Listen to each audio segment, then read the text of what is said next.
satu akan membawakan presentasi tentang isu-isu bisnis kontemporer dengan studi kasus layakkah Indonesia menjadi negara maju? Ya, seperti yang kita ketahui bahwa pemerintah Amerika Serikat melalui Kantor Perwakilan Dagang atau USTR di WTO telah mencoret Indonesia dari daftar negara berkembang. Kebijakan ini mulai berlaku sejak 10 Februari 2020 dan otomatis membuat Indonesia mengalami perubahan status dari negara berkembang menjadi negara maju. Hal ini tentunya akan menimbulkan pro dan kontra dari berbagai pihak, di mana ketika Indonesia menjadi negara maju, maka Indonesia akan kehilangan perlakuan istimewa dalam perdagangan sebagai negara berkembang, seperti contohnya terkait dengan bea masuk dan bantuan lainnya dalam aktivitas ekspor dan impor. Lalu, apa saja indikator dari WTO yang menentukan apakah negara itu maju atau berkembang? Dikutip dari laman resmi WTO, tidak ada definisi resmi dari WTO yang menjelaskan apakah negara itu dapat dikategorikan menjadi negara maju atau berkembang. Dalam aturan WTO, penentuan sebagai negara maju atau berkembang itu ditentukan sendiri oleh negara yang bersangkutan. Ketika suatu negara menyatakan diri sebagai negara berkembang, maka tak secara otomatis dapat mendapat manfaat dari skema preferensi khusus dari anggota WTO dari negara maju seperti Generalized System of Preferences atau GSP. Karena dalam praktiknya negara pemberi preferensilah yang bisa menentukan apakah negara itu termasuk dalam negara maju atau berkembang. Hal ini berarti bahwa pemberian perlakuan khusus dalam perdagangan kepada setiap negara berkembang ditentukan sendiri oleh negara WTO lainnya. Tetapi jangan sedih, dalam kebijakan ini tidak hanya menimpa Indonesia sebagai negara berkembang yang dicoret menjadi negara maju, tetapi juga ada negara-negara lain seperti Argentina, Brazil, Afrika Selatan, dan lain-lain. Langkah ke indikator negara maju dan negara berkembang, perlu kita ketahui perbedaan negara maju dan negara berkembang. Negara maju adalah suatu negara yang menikmati atau memiliki standar hidup yang relatif tinggi melalui teknologi dan ekonomi yang merata. Contohnya, Jerman, Belanda, Amerika, dan lain-lain. Sedangkan untuk negara berkembang adalah istilah umum yang digunakan untuk menjelaskan suatu negara dengan kesejahteraan yang relatif rendah, namun tidak ada definisi umum karena tergantung dari tingkat pembangunan yang bisa bervariasi di tiap negara, contohnya Filipina, Myanmar, dan lain-lain. Sudah? Adanya perbedaan antara negara maju dan berkembang. Ada 10 perbedaan. Yang pertama, kita melihat dari pendapatan per kapita. Kalau pendapatan per kapita negara maju itu pasti tinggi, sedangkan negara berkembang itu rendah. Yang kedua, dari pertumbuhan penduduk. Kalau dilihat dari negara maju, pertumbuhan negara maju itu pasti lebih rendah dibandingkan dengan negara berkembang. Terus poin yang ketiga, itu ada angka penduduk yang buta huruf rendah untuk negara maju. Dan untuk negara berkembang itu pasti lebih tinggi untuk untuk melihat masyarakat yang buta huruf. Untuk yang keempat, masalah kesenjangan sosial. Untuk kesenjangan sosial sendiri, negara maju itu lebih rendah dibandingkan dengan negara berkembang. Otomatis secara begitu, karena di negara maju itu lebih mengutamakan untuk kepentingan negaranya secara makro atau secara luas. Dan yang kelima, untuk masalah angka kematian bayi itu lebih rendah untuk negara maju, karena tadi dilihat dari poin keempat, pertumbuhan penduduk juga rendah, sehingga akibatnya mengakibatkan angka kematian bayi rendah. Terus yang keenam, jika negara maju itu pasti bergantung pada sektor industri dan jasa, sedangkan negara berkembang, contohnya Indonesia, itu bergantung kepada sektor pertanian. Poin yang ketujuh, sumber daya manusia di negara maju pasti lebih tinggi dibandingkan negara berkembang. Dan poin yang kedelapan, angka pengangguran rendah di negara maju dan angka pengangguran tinggi di negara berkembang. Dan yang kesembilan, untuk negara maju sendiri, sarana prasarana infrastruktur itu pasti lebih tinggi. Dan yang kalau untuk berkembang itu sarana prasarana tidak terlalu tinggi. Dan yang terakhir, yang 10 itu tingkat pendidikan di negara maju itu tinggi, dan sedangkan kebalikannya di negara berkembang tingkat pendidikannya rendah. Indikator negara maju. Indikator negara maju bisa lihat ada di sebelah sini.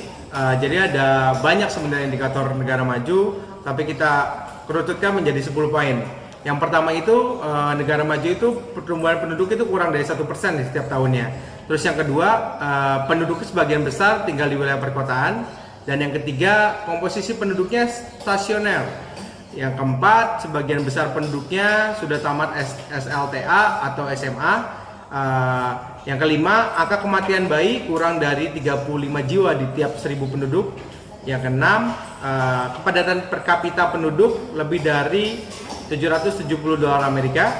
Yang kedelapan, mata pencarian penduduknya lebih besar daripada sektor industri. Yang ke-9, dalam pengelolaan sumber daya alam, peternakan, perikanan, pertambangan sudah menggunakan teknologi maju. Dan yang terakhir, dalam perdagangan barang-barang ekspor impor lebih banyak dari hasil industri.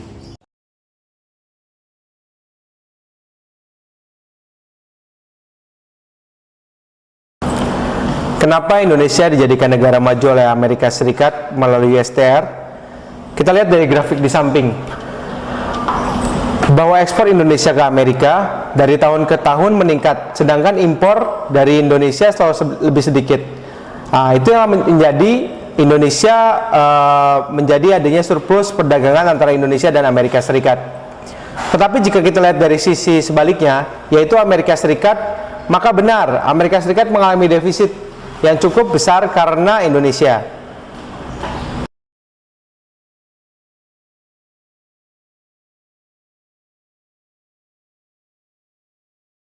Selanjutnya yaitu dampak negatif. Yang pertama, menghambat perdagangan. Dengan diubahnya status Indonesia dari negara berkembang ke negara maju ini akan membuat bea impor Amerika Serikat menjadi lebih tinggi dan menimbulkan implikasi bahwa barang-barang Indonesia itu atau produk ekspor Indonesia itu lebih mahal. Lalu yang kedua, bisa saja terjadi penurunan ekspor ke negeri paman Sam tersebut. Jadi akan menurunkan daya saing produk Indonesia ke pasar Amerika Serikat. Lalu yang ketiga adalah konsekuensi kehilangan fasilitas JSP. Apa itu JSP? JSP adalah Generalized System of Preference, yaitu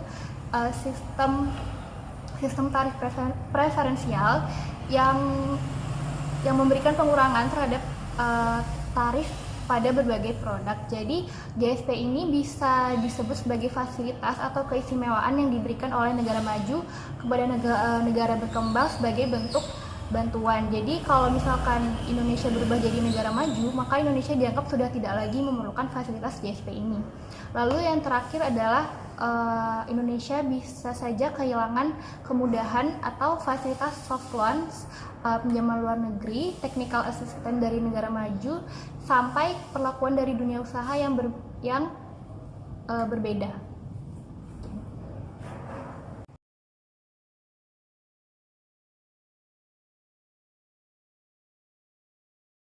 Lalu selanjutnya adalah pertimbangan Indonesia menjadi negara maju.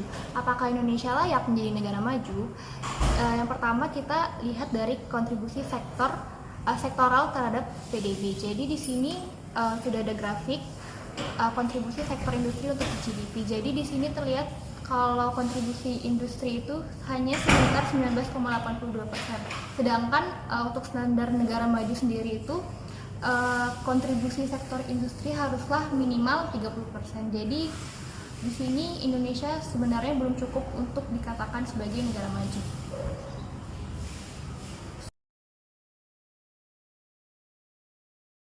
Nah, dapat dilihat pada data ini, PDB per kapita Indonesia dari tahun 1999 sampai dengan tahun 2017 dengan jumlah penduduk sekitar 261 juta jiwa, maka pendapatan per kapita Indonesia hanya sekitar 51,8 juta per tahunnya. PDB per kapita Indonesia dari tahun sebelumnya mengalami kenaikan sebesar 8,1%. Namun hal ini masih didominasi oleh daerah-daerah besar yang ada di Indonesia, seperti daerah Pulau Jawa. Selain itu, menurut Bank Dunia, salah satu indikator sebuah negara dikatakan negara maju apabila pendapatan per kapitalnya yaitu sebesar $12.000 atau sekitar 166 juta per tahunnya, atau dengan per bulannya itu sekitar 13,8 juta per bulan. Sementara Indonesia masih di bawah itu. Pendapatan Indonesia per tahunnya hanya sekitar 51,8 juta, berarti per bulannya hanya sekitar 4,8 juta saja. Berarti indikator ini masih belum dipenuhi oleh Indonesia sebagai negara maju. Nah, indikator selanjutnya yang akan dilihat adalah per kapita pendapatan penduduk yang ada di Indonesia. Nah, PDB per kapita itu apa sih? PDB per kapita merupakan pendapatan rata-rata penduduk yang diperoleh dari hasil pembagian pendapatan nasional dibagi dengan jumlah penduduk. PDB per kapita juga mencerminkan kemakmuran atau tidak makmurnya suatu daerah. Nah, kalau dilihat pada data ini, pendapatan per kapita Indonesia dari tahun 1999 sampai dengan 2017, pendapatan per kapita Indonesia itu masih sekitar 51,89 juta atau setara dengan 3,876 US dollar. Nah, hal ini belum mencerminkan bahwa Indonesia itu sudah mencukupi sebagai negara maju.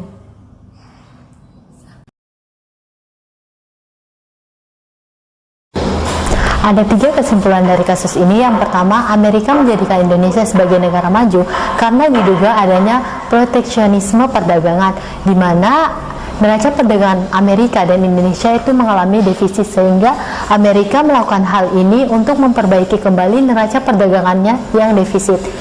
Yang kedua adalah dampak positif dan dampak negatif. Nah, dampak positifnya Indonesia akan lebih dipandang oleh dunia. Yang kedua, dampak negatifnya salah satunya adalah Indonesia akan kehilangan fasilitas GSP, yaitu pembebasan pajak bea masuk.